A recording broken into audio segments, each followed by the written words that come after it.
Ebbene sì, ogni anno quando vado a Vallelunga me ne succede una e una piccola foratura alla macchina ha pregiudicato l'uscita del post Superbike, ma ragazzi non potevamo mancare, quindi andiamo a vedere che cosa hanno combinato i nostri eroi a Most.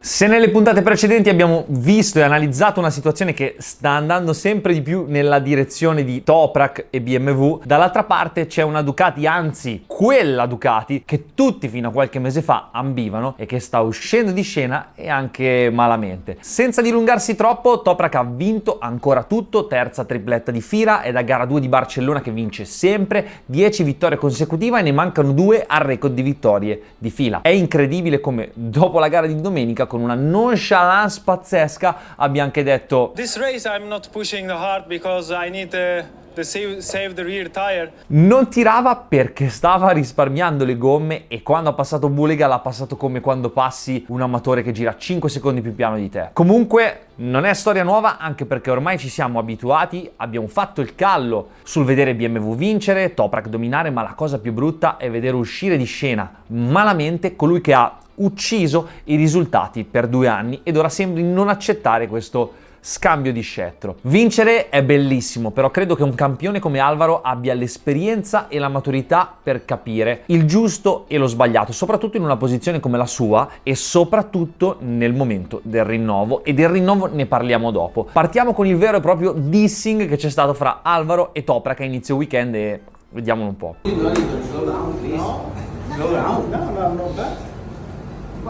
It's coming. Yeah. 0-1. That's no problem. Eh? 0-1 miles ago. No problem. Yeah, but one lap only.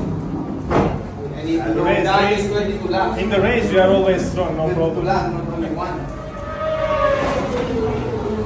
That was the question. Alvaro gli dice: te l'ho già detto ad Donington, rallenta, e Toprak giustamente gli dice sì, va bene, non c'è problema, siamo 1-0. E Alvaro continua e gli dice sì, ma only one lap, c'è solo un giro solo. E Toprak gli dice sì, tanto in gara sei sempre più forte tu, e se ne va con le sue belle Crocs tutto tranquillo. Ora io mi chiedo, Alvaro, ma fra tutte le cose che potevi dire, c'è proprio quello? Toprak che ha fatto un giro solo? Potrà anche essere, ma non mi sembra il momento di buttarla sulla performance, perché magari sarebbe il caso di scherzare sulle concessioni, sul regolamento, sulla velocità delle moto, su quello che vuoi, ma non sulla performance in pista. Ma eccetto il mio parere personale e il vostro, perché ve ne sarete fatto uno, dopo quello che è successo ad Alvaro è successo questo. Bautista to make his pass on his teammate Nicolo Bulliger. Bulliger's pushing hard into turn 1, but Bautista's already alongside, and that's going to force Nicolo Bulliger off through the gravel trap, and Bulliger's going to join sluggishly. Alvaro down as well. Alvaro was wide. Dear Alvaro Bautista for the race lead. Nicolo Bulliger hits the front. Ooh, and Petrucci and Bautista. Bautista down. Alvaro Bautista and Danilo. Ora, io mi chiedo, tralasciando che Toprak, come da 10 gare a questa parte, vi ha salutato e se n'è andato, ma tu, prima guida ufficiale Ducati, con l'esperienza che hai, la situazione delicata nella quale sei, non mi sembra un'idea geniale buttare fuori il tuo compagno di squadra che ti è davanti, in più facendo rischiare lui e cadendo tu. Altra cosa che non ho capito è, sei caduto all'ultimo giro, rialzi la moto, fai tutto il giro e poi ti ritiri. Ma perché? Cioè, se non vuoi arrivare al traguardo, lasciali la moto ai Marshall, o se scegli di tornare in pista, almeno,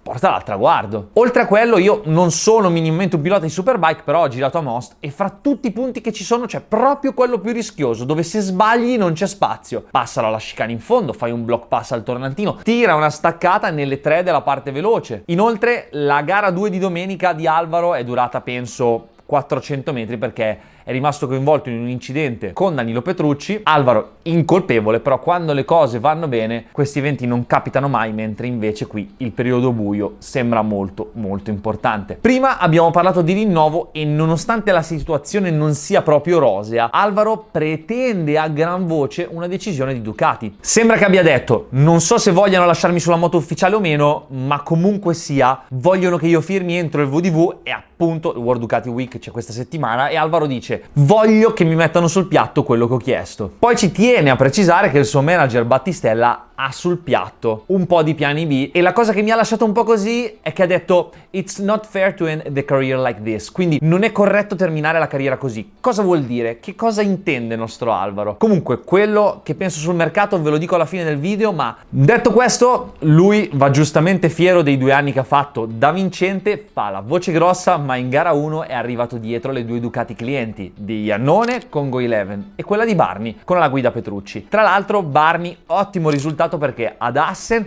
ha vinto con Spinelli esordiente e Petrucci è sempre molto competitivo, o quasi sempre, anche se non è al 100%, sintomo che la moto funziona molto bene. Anche Go11 che si sforza al massimo per offrire a Iannone un pacchetto quasi a livello ufficiale, e come a Most, Phillip Island è riuscito a salire sul podio. Tornando ai fatti del weekend, spettacolo di Toprak che frena come nessuno si immagina nemmeno e dietro si lotta per il secondo posto, ed è sempre Bulega a prenderselo, eccetto in gara 1. Leggermente meglio le Yamaha con Super Loca che fa un bellissimo podio in gara 2 e Jonathan Rea che, lasciando perdere la posizione delle gare, in gara 1 ha preso 23 secondi all'arrivo, mentre domenica, grande spolvero, ha dato tutto prendendone solo 12.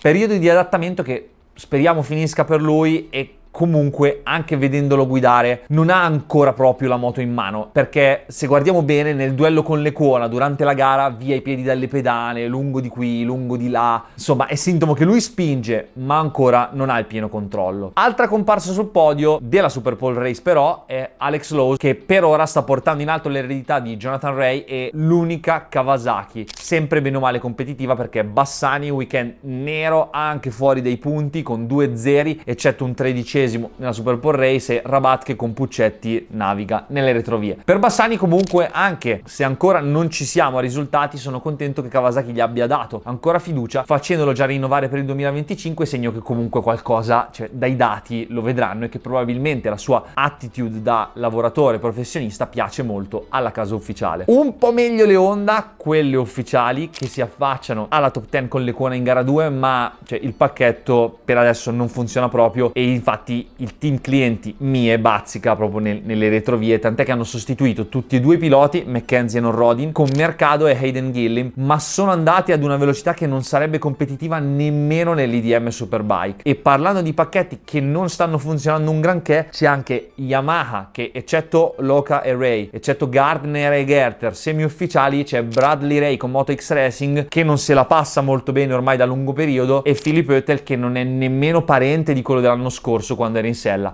con la Ducati di Go11. C'è tanta differenza fra quella che è la dotazione ufficiale e quella del team privato, anche se, e va detto, che in molte occasioni non giustifica i divari che ci sono in classifica, però è innegabile che sia così. È sicuro che la Superbike in queste condizioni non se la sta passando benissimo agli occhi degli spettatori, c'è un campionato che viene visto falsato, e questo mi dispiace perché comunque Toprak è un fenomeno, in questo momento penso che vincerebbe lo stesso. Il discorso concessioni, il discorso regolamento è molto complesso, credo che comunque serva una grande svolta, non piccoli aggiustamenti qua là. E comunque, a proposito di Superbike, che è il campionato delle moto derivate di serie, questa settimana ci sarà il World Ducati Week a Misano, e pare che Ducati presenti la nuova V4 con il forcellone bibraccio, ed hanno in serbo anche la V2, che però dovrà attendere ancora qualcosa. E a proposito di V2 e Supersport, parlando di mercato, sono proprio curioso di sapere gli sviluppi, perché la mia idea è che Bautista non rimanga sulla sella ufficiale, e vi spiego i motivi. Huertas si sta strameritando tutto, vince continuamente in Supersport ed ha preso perfettamente in mano l'eredità di Bulega. L'anno prossimo potremo vedere magari Bulega prima guida, Huertas esordiente. C'è anche il discorso Petrucci che brama la sella ufficiale anche lui, quindi staremo a vedere. E poi c'è il discorso Montella che con la Ducati privata di Barni in questo momento in Supersport sta facendo faville, è maturo, è allenato, gli hanno fatto provare la V4 Arie che ha fatto tempi spaziali, e anche lì pare che rimanga legato a Barni, che potrebbe chiedere la seconda moto, ma per un team privato fare la seconda moto, ragazzi, non è facile economicamente, e quindi anche lì bisognerà vedere, magari Petrucci in ufficiale di fianco a Bulega lascia il posto a Montella, non lo sappiamo. E poi chi rimpiazzerà Huertas in Aruba? Chi rimpiazzerà Montella in Barni? E poi c'è il discorso Manzi. Secondo me sta facendo un lavoro esagerato in sella a un R6 ormai proprio al tramonto in Supersport, e anche De Bees con Evan Bros sta facendo un gran campionato, ma lo vedo più come specialista di categoria per la Supersport che come pilota con un futuro in Superbike. Staremo a vedere, e detto questo noi ci vediamo giovedì che vi racconto bene le piste dell'IDM nel quale correrò e